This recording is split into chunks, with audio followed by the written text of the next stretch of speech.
Hello friend, मैं हूँ खुशबू और शिक्षा के समझ चैनल में आपका स्वागत है। तो आज हम पढ़ने वाले हैं लेव वाइगोत्स्की। तो जो लेव वाइगोत्स्की थे वो रूसी मनोवैज्ञानिक थे। इनका 38 साल की उम्र में मृत्यु हो गई थी। तो ये ज़्यादा कुछ नहीं कर पाए थे, फिर भी जो कुछ भी इन्होंने किया है वह बहुत काम के हैं। तो आज हम उनके बारे में जानेंगे।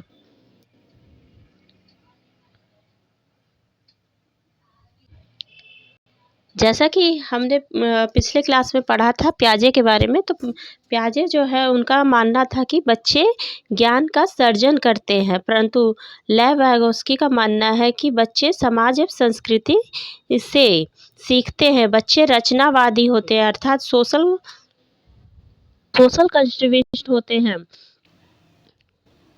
पियाजे का ऐसा मानना था बच्चे करके सीखते हैं, परंतु वाइगोत्स्की का मानना है कि बच्चे समाज और संस्कृति में रहकर सीखते हैं। वाइगोत्स्की का ऐसा मानना था कि बच्चे समाज में रहकर संस्कृति द्वारा विकास करेगा। यह इनकी अपनी अप्रोच थी। इन्होंने अपने बच्चों पे यह एक्सपेरिमेंट किया था और ये इस थ्योरी का निर्माण किया था। इनका यह मानना था कि बच्चा जो है वह पीयर समूह द्वारा सीखता है, ग्रुप लर्निंग से सीखता है। यह ज़रूरी नहीं है कि वह फिजिकल एनवायरनमेंट और अकेला रहकर ही सीखे। नेक्स्ट है कि बच्चा जो है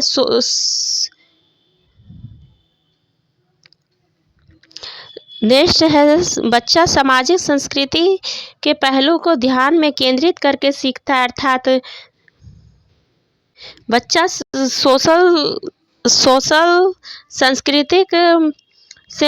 सांस्कृतिक अर्थात सोशल कल्चर की मदद से सीखता है। बच्चा जो है एक दूसरे से अच्छा सीखता है, एक दूसरे से बात करके सीखता है। ज़रूरी नहीं है कि हर चीज़ में ट्रायल एवं एरर ही लगाए। बच्चा जो है समाज एंड संस्कृति को देखकर भी बहुत कुछ सीख जाता है, ऐसा वाइगोत्स्की का मानना था। तो अकॉर्डिंग टू वाइगोत्स्की सामाजिक सर्जनवाद का जनक था। बच्चा जो है सामाजिक सर्जनवाद का जनक है, अर्थात बच्चा जो है समाज को देखकर सीखता है। बच्चे द्वारा ज्ञान का सर्जन किया जाता है। बच्चा जो है वह अपने अंदर ज्ञान का सर्जन करता है। अकॉर्डिंग टू वाइगोत्स्की अर्थात वाइगोत्स्की के अनुसार किसी भी बच्चे का विकास सामाजिक परिस्थितियों में ही संभव है, अर्थात वह समाज में रहकर ही सीख सकता है। पीयर के साथ ग्रुप लर्निंग से समाज में रहकर ही सीखता। उनका यह मानना था कि अगर किसी बच्चे को अकेले किसी कमरे में रखा जाए और तब वह कुछ नहीं सीख पाएगा, वह समाज को देख देख कर ही सीख पाता है। बच्चे का जो संज्ञान है उसका विकास सामूहिक प्रक्रिया द्वारा ही संभव होता है, अर्थात ग्रुप लर्निंग। बच्चा ग्रुप में रहकर एक दूसरे से बातचीत कर कर, एक दूसरे से इंटरेक्ट कर कर सीखता है। इसीलिए बच्चा जो है संज्ञान के विकास के लिए बच्चे को ग्रुप लर्निंग कराना बहुत ही आवश्यक है, ऐसा वाइगोत्स्की मानते थे। बच्चे सामाजिक अंतःक्रिया द्वारा सीखते हैं, अर्थात सोशल इंटरेक्ट करके सीखते हैं। बच्चा जो है समाज से इंटरेक्ट करके अपनी समझ का निर्माण करता है, अपने कॉग्निटिव को बेहतर करता है, ऐसा वाइगोत्स्की का मानना था। वाइगोत्स्की के अनुसार विकास एक सतत प्रक्रिया जो जीवन पर्यंत चलती है, जो कभी नहीं रुकती है, ऐसा वाइगोत्स्की मानते थे। यह सतत है, अर्थात जीवन जब हमने जन्म लिया तब से शुरू हुआ और जब तक हमारी मृत्यु ना हो जाए यह तब तक चलती रहती है। वाइगोत्स्की का ऐसा मानना था। एज फॉर वाइगोत्स्की का मानना था कि विकास एक सामाजिक प्रक्रिया है, अर्थात समाज से अंतःक्रिया विकास जो है समाज से अंतःक्रिया पर निर्भर रहता है। जो विकास है वह जो अधिगम है, जो विकास है वह समाज समाज के द्वारा ही संज्ञानात्मक विकास संभव होता है, ऐसा वाइगोत्स्की का मानना था।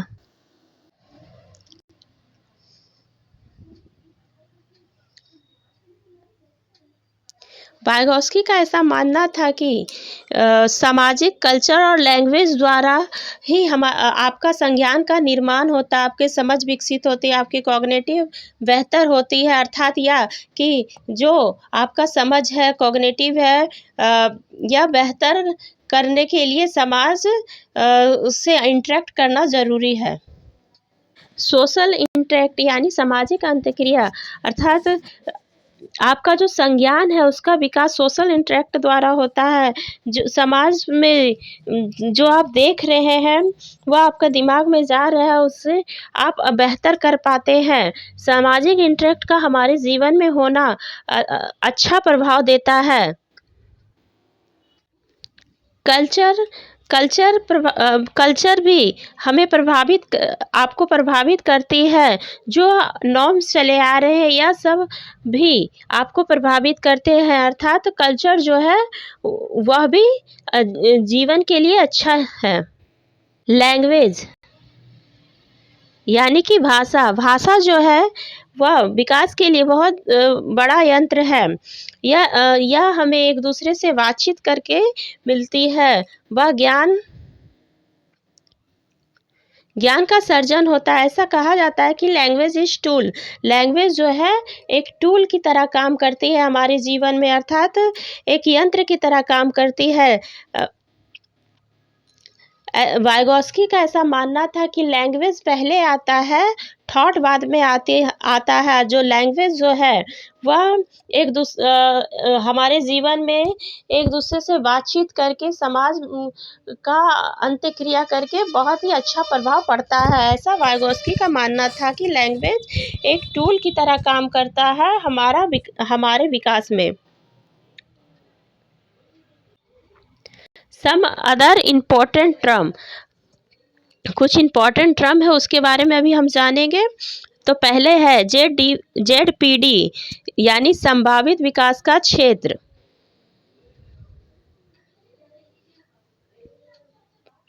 अर्थात यह संभावित दायरा है जहां बच्चे को मिलता है, जहां जैसे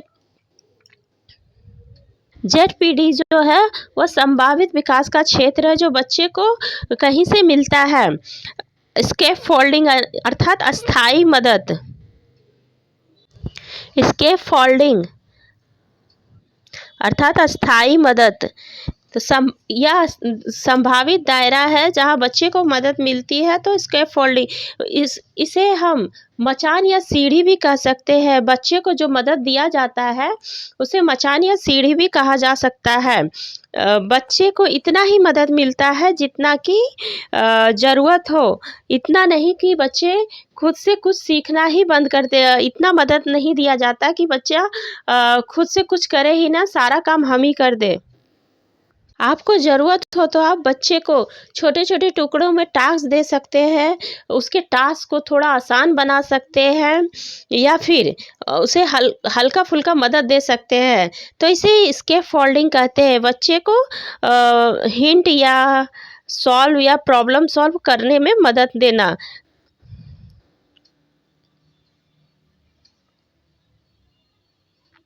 अब MKO यानी मोर नॉलेजेबल अदर, यह वह पर्सन होता है जो आपसे ज़्यादा जानता है, या कोई भी हो सकता है, आपसे छोटा बड़ा, माँ बाप, भाई बहन, समाज का कोई व्यक्ति, कोई भी हो सकता है जो कि आपसे ज़्यादा जानता है। उसे ही हम मोर मोर नॉलेजेबल अदर कहते हैं, यानी MKO कहते हैं, जो कि आपसे ज़्यादा जानता हो। तो ये जॉन ऑफ प्रॉक्सिमल डेवलपमेंट है, जिसे हम एक वृत्त द्वारा समझेंगे। ये JDP है, या स्केप फोल्डिंग है जो मदद उसे मिला, और ये मोर MKO है जो कि आपसे ज़्यादा जानती है। इसे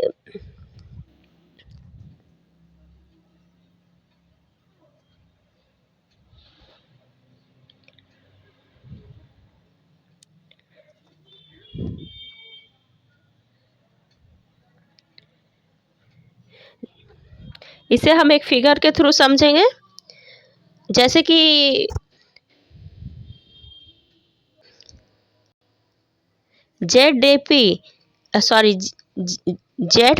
अर्थात दायरा, वो दायरा जो किसी से मदद मिलने की संभावना, इसके फोल्डिंग अर्थात अस्थाई मदद, इसे मचान या सीढ़ी भी कहते हैं। MKO अर्थात वह व्यक्ति जिससे हमें हेल्प मिले उसे MKO कहते हैं।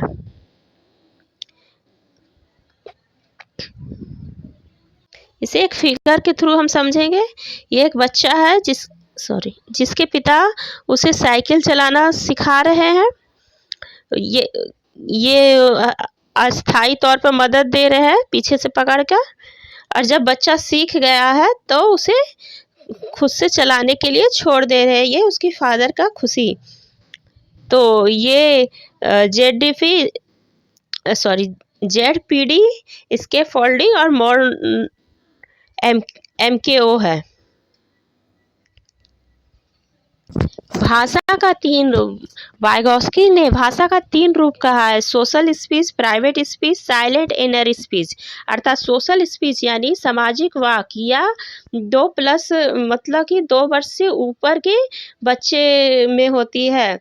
बच्चा, उदाहरण के लिए जैसे बच्चा है दुनिया से बातें करता है, बच्चा जो है दुनिया में बातें करता है। जैसे 2 साल के बच्चे को आप देखेंगे कि सबसे बातें करेगा। प्राइवेट स्पीच यानी निजी वाक या 3+ से है। इससे एक प्रश्न बनता है, तो बच्चे खुद से ही बोल बोल के बातें करता है।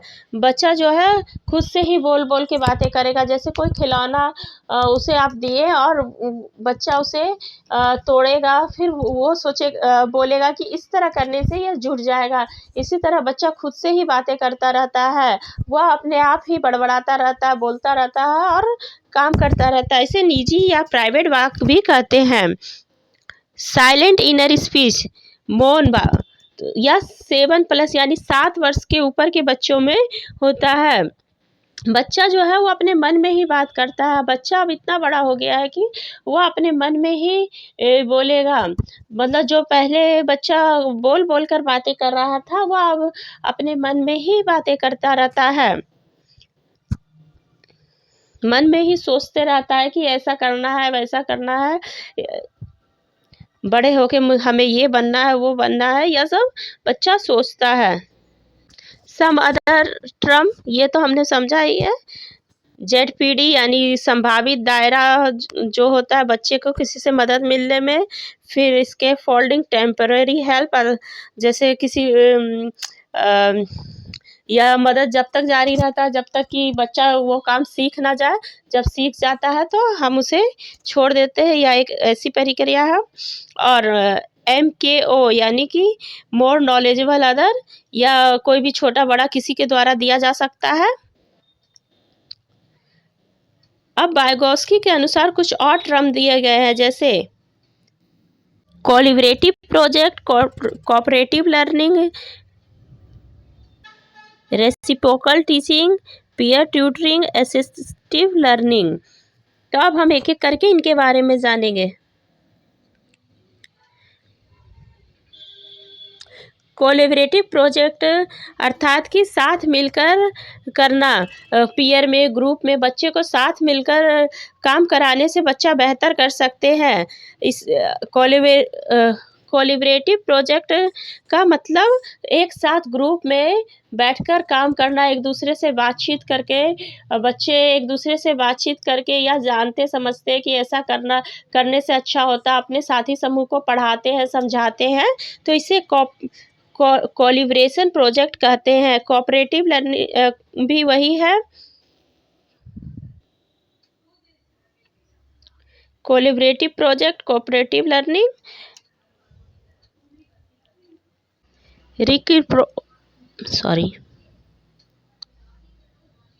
रिसिप्रोकल टीचिंग अर्थात जैसे कि टीचर आपको कोई प्रश्न पूछ सकता है, कोई टॉपिक पर आप जो है फायर करते हैं। जैसे कोई टीचर जो है आपसे कोई क्वेश्चन पूछता है किसी टॉपिक पर, आप जवाब देते हैं, क्लेरिफाई करते हैं, अपने साथी समूह द्वारा क्लेरिफाई कराते हैं। इसे रेपिके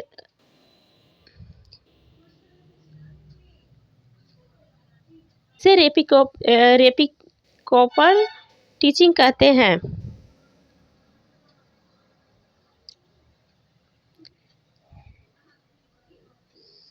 पीयर ट्यूटरिंग, आप अपने साथी समूह द्वारा साथ मिलकर कोई काम करते हैं, जैसे पढ़ाने का, समझाने का, कोई टास्क पूरा करना, या पीयर ट्यूटरिंग में आता है। असिस्टिव लर्निंग अर्थात किसी बड़े का हेल्प मिलना। तो आज के लिए बस इतना ही। कल हम कॉलवर्क के थ्योरी को करेंगे। Thank you. अगर आपको मेरा कंटेंट अच्छा लगा हो तो प्लीज़ लाइक कीजिएगा, सब्सक्राइब कीजिएगा और बेल आइकन को प्रेस कीजिएगा, और अपने दोस्तों के साथ इस वीडियो को शेयर कीजिएगा ताकि ज़्यादा से ज़्यादा लोगों को हेल्प मिल सके। Thank you very much.